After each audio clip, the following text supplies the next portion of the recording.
GMA's Survival Week, and this past weekend, a teenage surfer was badly bitten by a shark in South Florida. He was lucky to be saved by other people on the beach, but surviving an attack isn't just about luck. As ABC's Matt Gutman is here to tell us, this time with an incredible demonstration to boot. Good morning, Matt. Hey, good morning, Lara. This time I had to jump in to the deep end to learn how to fend off sharks with my hands and feet. But even though we had a number of safety precautions, including wearing chainmail armor, what you're about to see is probably one of the most terrifying experiences I have ever had.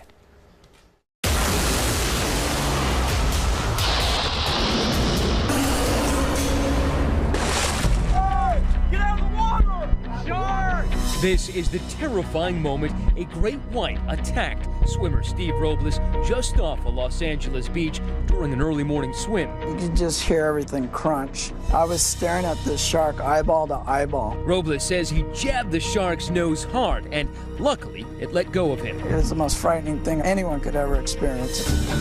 Experts count 53 shark attacks along U.S. coastlines last year. But according to Special Forces operator and survival expert Terry Shepard, surviving a shark attack isn't as impossible as it may seem. To show us, he took me to an especially shark-ridden part of the Bahamas, where the natural beauty belied what's beneath. First, a quick scuba dive to get our bearings. There are sharks everywhere. We're in a frenzy of reef sharks, up to 10 feet long, less aggressive and with a less lethal bite than great whites.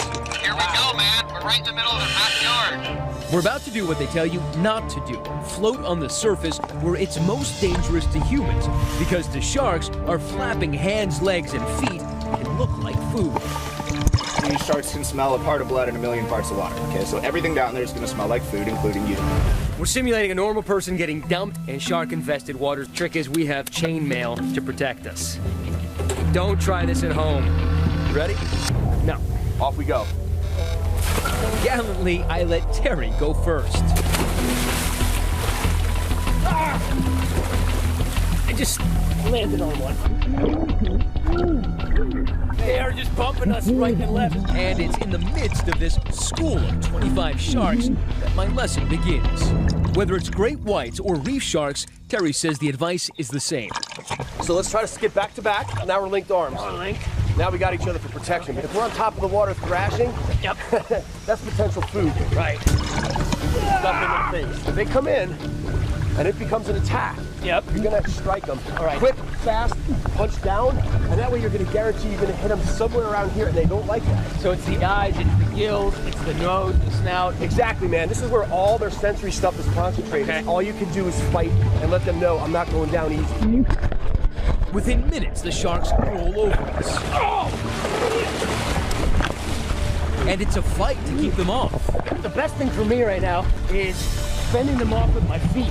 Kind of like that one. Yeah, you do the best you can to keep them off of you. But it doesn't always work. The sharks keep coming. Yeah, you're saying good morning, America. Watch this. One going right over my head. Let's get in. And that was enough for me. That one? Yeah. Oh, sorry, that was enough for you? That was enough for me. Sharks don't eat people. Most of the attacks that we've seen are cases of mistaken identity. Sharks often mistake hands and feet.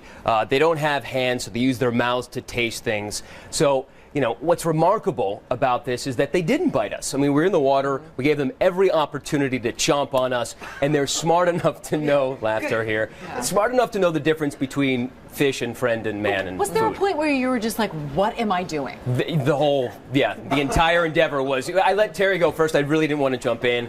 I was terrified. But you did it. I'm almost afraid to know what you're going to teach us to survive next.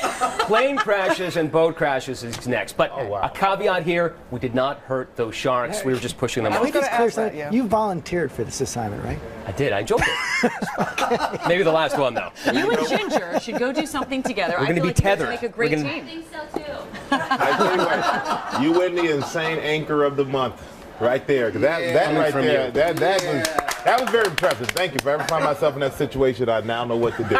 Thank you. I'll be thinking of you.